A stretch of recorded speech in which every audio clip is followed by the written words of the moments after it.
Greetings on behalf of Seventh Planet LLC. It's Monday, July 6th, 2015. This is Gerald Clark here. I'm going to be continuing my series of podcasts on my second book, The Seventh Planet Mercury Rising, that was released January 2015.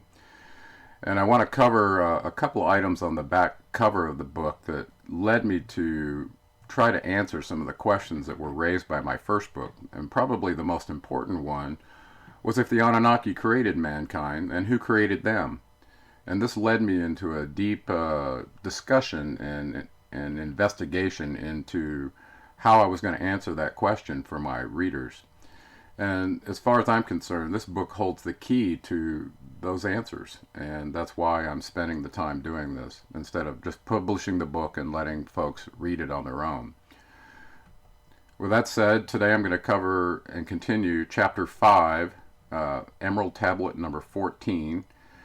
This is a really interesting tablet. The number 14 and 15 were both supplements, and as I discussed last time, tablet number 13 was officially the last tablet until a later release of this information. So let's begin. We're told that the earth is a portal with access to heaven, guarded by dark lords known to the dwellers here long ago. And this portal was hidden by the Dark Lords to prevent access to heaven, Nibiru, and Arulu, which appears to be the spherical boundary limits for light-born man's travels. And this is done through what's called an out-of-body experience, which I'll refer to with the acronym OOBE, O-O-B-E. Now this portal is called the Duat, and Du means two, so these two regions exist between the Earth and the Great One, or the Creator of all, in another dimension. And I've published a holographic diagram of a model that Thoth gave us from the Emerald Tablets, describing all the dimensions, the portal accesses, who's guarding which one and such, and I've published that on my Facebook, and I'll include it with a link onto this video as well. Now the Duat is considered the home of the powers of illusion, the house of the gods located at Sekhet Hepset within the Duat. Now this Duat is two higher dimensions from our own, accounting for 3 occupied of the 9 declared worlds within worlds previously cited by Thoth. At the Duat there's a gate guard. His name is Osiris, and his role is disclosed to guard the Duat that turns back the souls of unworthy men. Note, Osiris is another name, or AKA, also known as name, for Thoth, from the Genesis of the Cosmos book that I mentioned, written by Lavalier. So in that book he describes the symbols and the attributes of the Magus card in the Egyptian tarot. And as I discussed, this is a methodology that Thoth used to encode his knowledge in a vice so that it would be perpetuated through time. Looks like it worked. Arulu is a place where the Great Ones have passed, is accessible from this earth prison portal if one can get by Osiris. So Arulu's inhabitants contain the heaven-born powers. This is the location where Thoth entered the gates of the netherworld, controlled by Nergal, and see my genealogy table to understand who he was, to save his mother, Ereshkigal. Now, in the genealogy table snippet that I provided in my book, in this tablet chapter, I showed that Nergal and Ereshkigal were married, and Nergal is referred to as one of the dark princes of Arulu that was holding her captive. So in this tablet, he actually goes through this ritual, crosses over to another dimension through his powers and rights that were given to him by the dweller, and summons her and brings her back into this dimension, living in the light, according to him. So it's very, very interesting story told in this tablet, and you'll hear it later when the text is read. Thoth continues by stating that the Great Ones on Arulu have 7 mansions with 3 guards each against dark forces. Arulu contains 15 access points to the Duat. Okay, let me explain the Duat. So the Duat is the spherical boundary limit that's accessible on one side to our dimension, which I call the third dimension. So there's the fourth dimension portal on the Duat, and then the fifth dimension exit that has 15 access points to Arulu, which I called the sixth dimension. So here in the Duat is where the Lords of Illusion have 12 unique houses oriented in different directions. It's quite interesting that they call them the Lords of Illusion, which you'll see later coincides very well with this idea of the illusion of Ka. There are 42 judges, we're told, for the dead on Arulu. It's interesting that this number appears in one of my kids' favorite movies called The Hitchhiker's Guide to the Galaxy, where 42 is the answer to all things. It's very funny. I encourage you to watch it. Thoth further states that 4 of the judges are the Sons of Horus. Now recall Isis, Osiris, and Horus, this story told that's so monumental in the Egyptian theology, if you will, and how important Osiris, Isis, and Horus are. And when you realize the concept of an avatar, that his energy could occupy multiple bodies, it explained to me how Thoth could have another name, and that being Osiris. I was always very, very curious about that, and had a lot of difficulty with it on my genealogy table, and this explains it for me. Now, Isis in the account garners a new name. She's got many, many names, but in this account she gets a new name called Queen of the Moon. And just as a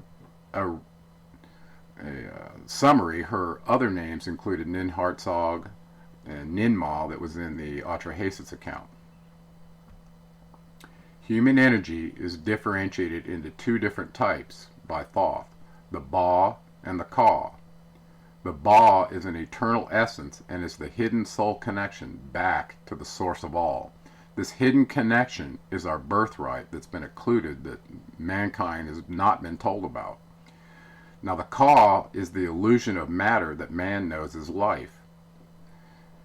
After a human is incarnated, living according to Ka, meaning we all got to get drugged through the illusion of transitory matter to learn lessons, and then the Ba is infused. So apparently there's a certain period of time where you've got to get drugged through this illusion before you wake up, according to this. There are 3 universal principles attributed to God, and they're disclosed herein. These are the equilibrium that comprise the source of creation.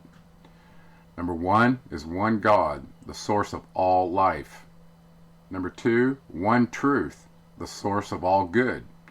And number 3, one point of freedom, the source of all power. And I question, could this be the origins of the special nature of the number 3? This is the first term where God is used in place of the creator of all. I thought that was quite interesting. Also quite interesting to me was the fact that the dweller, or Poseidon, plays a pivotal role in providing access to this portal at the Duat with his son. And the fact that the trident has 3 prongs on it seems very correlated to the number 3 that shows up all through this tablet. The 3 qualities of God are infinite power, infinite wisdom, and infinite love. The masters that are ascended, that meet the requirements that Thoth lays out, are given 3 powers. They're given the power to transmute evil, assist good, and use discrimination. The 3 powers that create all things. Number 1, divine love possessed of perfect knowledge. Number 2, divine wisdom knowing all possible means. And number 3, divine power possessed by the joint will of divine love and wisdom. There are 3 states or circles of existence. The circle of light, where only God dwells. The circle of chaos, where all things arise from death. That's the Ka energy of illusion. And the circle of awareness, where all things spring from life. And that's the Ba energy. There are 3 impediments to ascension. Number 1, no motivation to obtain knowledge. Number 2, atheistic beliefs about God. And this is a very special case, and I'm not sure why God is lowercase here. It was uppercase just previously. And number 3 is an attachment to evil.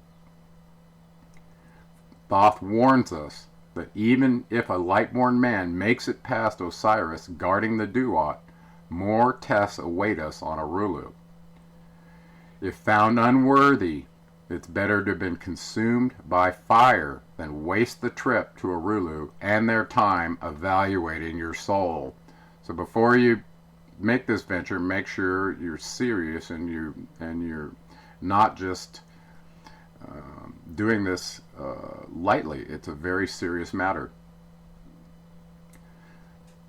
The next portion of the supplemental tablet is addressed to those who activated their Ba, this eternal energy, living beyond the illusion of Ka.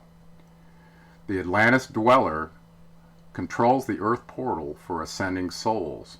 He gave this key to Thoth in this tablet. The dweller is described to be the Holy One, enthroned in the flower of life, or life, chamber, and he sends Thoth to the land of Egypt, or Kem, where he renews his avatar body in the great Halls of Amenti. The dweller had such a bright countenance, or energy, that it had to be veiled in order that the visitors' souls would not shatter from the glory emanated. Wow. Now just think about that.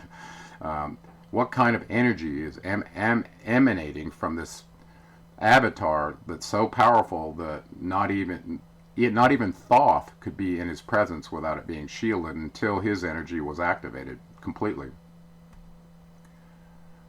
The flower of life symbol has very special meaning to sacred geometry and is analyzed in the 2-volume series, The Ancient Secret of the Flower of Life, reference 32 and 33 in my book by Drunvalo Melchizedek.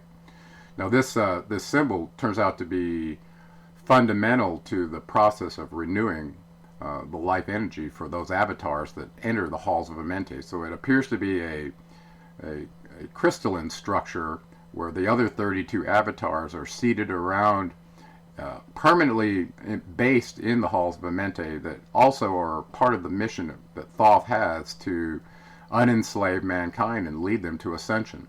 And this is essentially what was going on in the mystery schools in Egypt.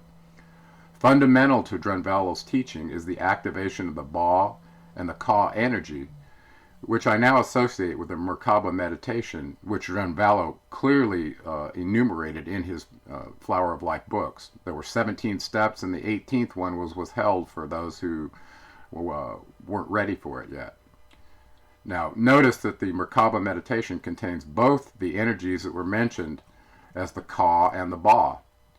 So it's very telling. Now, the activation of this energy protects one from external entities who are trying to influence your mind or your body or your human meat modem, if you will, through the extreme low frequency and other frequencies as well. So it's a very powerful way to protect yourself.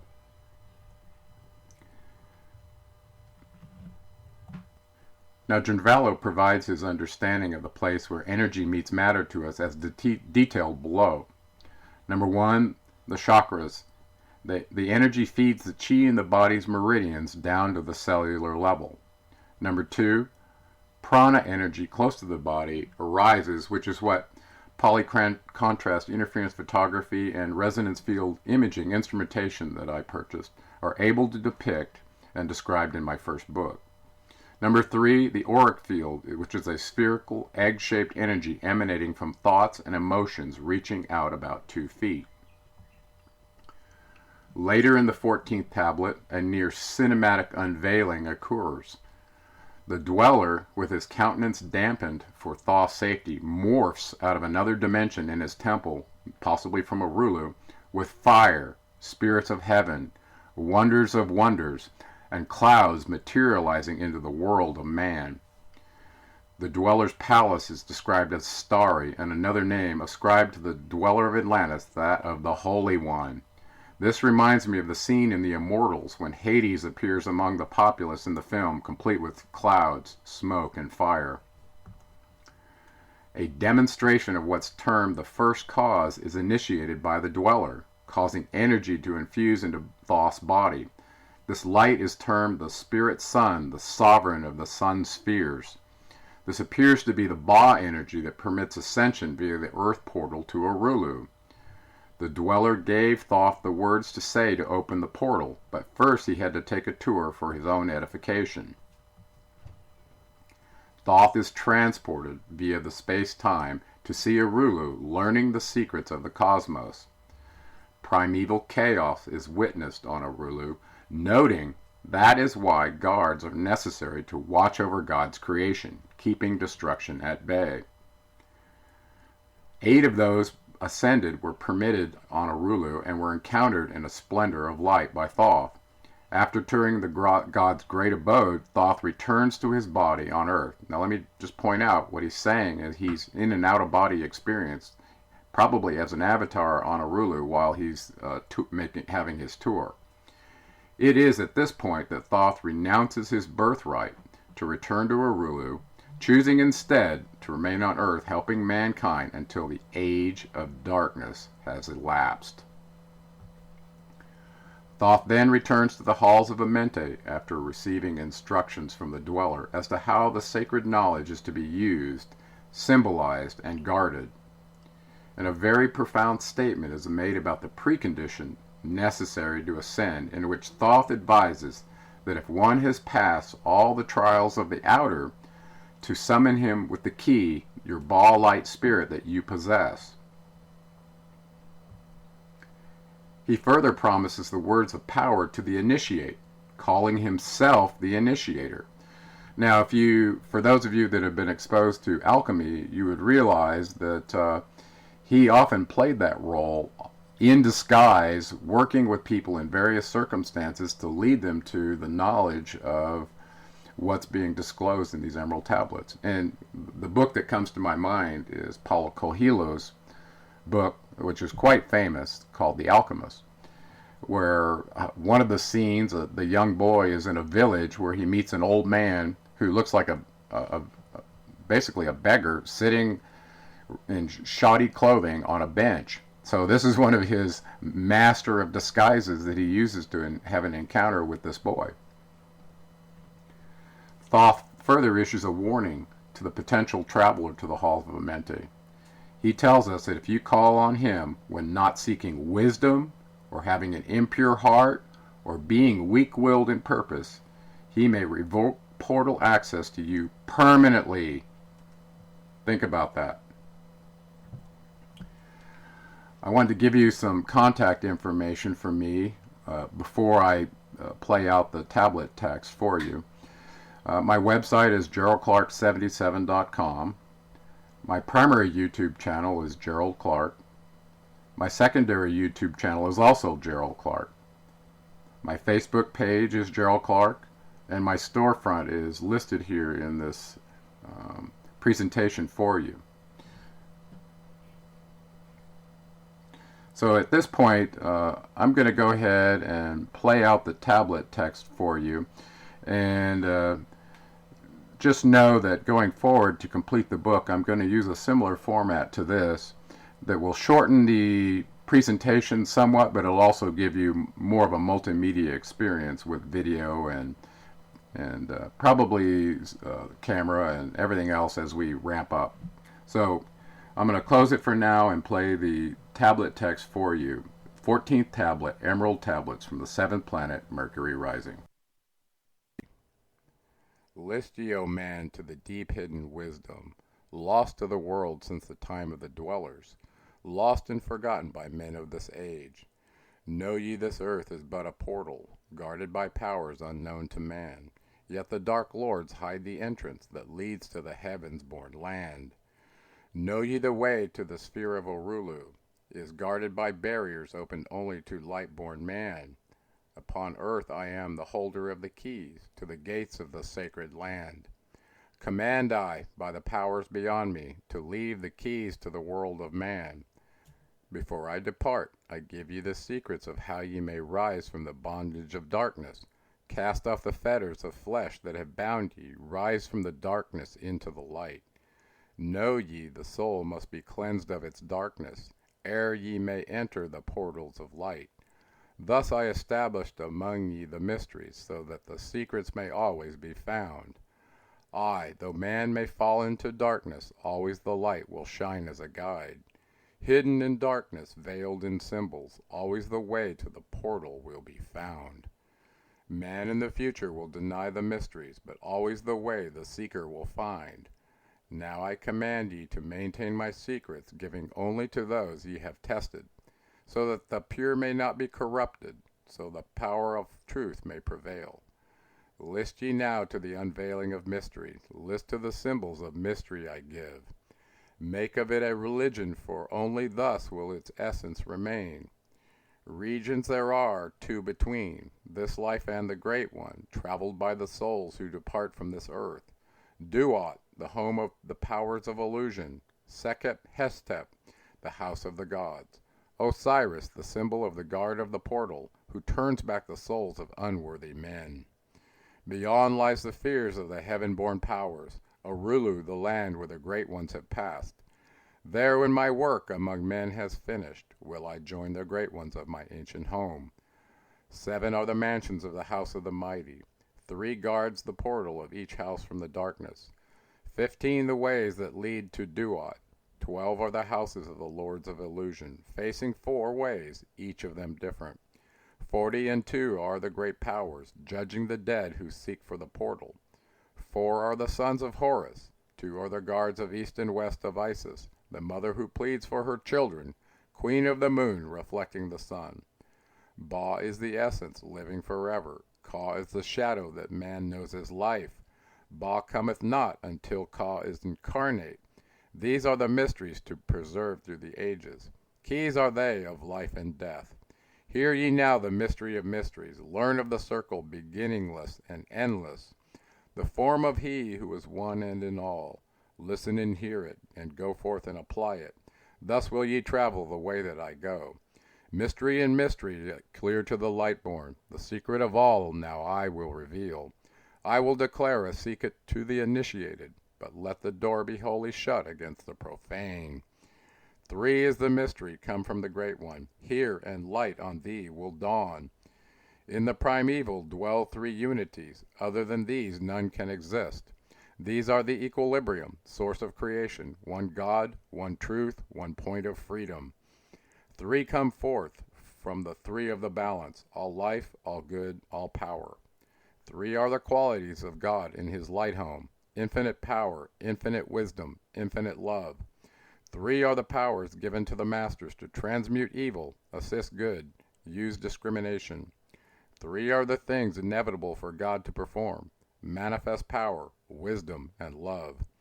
3 are the powers creating all things, divine love possessed of perfect knowledge, divine wisdom knowing all possible means, divine power possessed by the joint will of divine love and wisdom.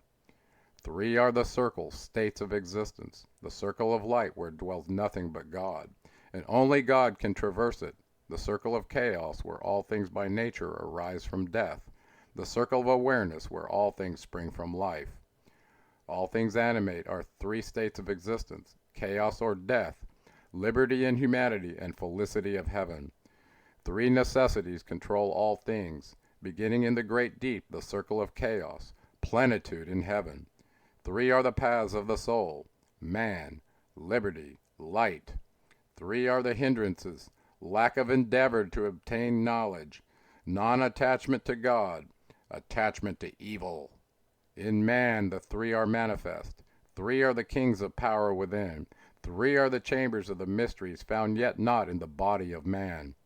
Hear ye now of who is liberated, freed from the bondage of life into light. Knowing the source of all worlds shall be open, aye, even the gates of Arulu shall not be barred. Yet heed, O man, who would enter heaven, if ye be not worthy, better it be to fall into the fire. Know ye the celestials pass through the pure flames. At every revolution of the heavens they bathe in the fountains of light. List ye, O man, to this mystery. Long in the past, before ye were man born, I dwelled in ancient Atlantis. There in the temple I drank of the wisdom, poured as a fountain of light from the dweller. Give the key to ascend to the presence of light in the great world. Stood I before the Holy One, enthroned in the flower of fire. Veiled was he by the lightning of darkness, else my soul by the glory have been shattered. Forth from the feet of his throne like the diamond, rolled forth 4 rivers of flame from his footstool, rolled through the channels of clouds to the man-world. Filled was the hall with spirits of heaven. Wonder of wonders was the starry palace. Above the sky, like a rainbow of fire and sunlight, were formed the spirits. Sang they the glories of the Holy One. Then from the midst of the fire came a voice. Behold the glory of the first cause. I beheld that light, high above all darkness, reflected in my own being.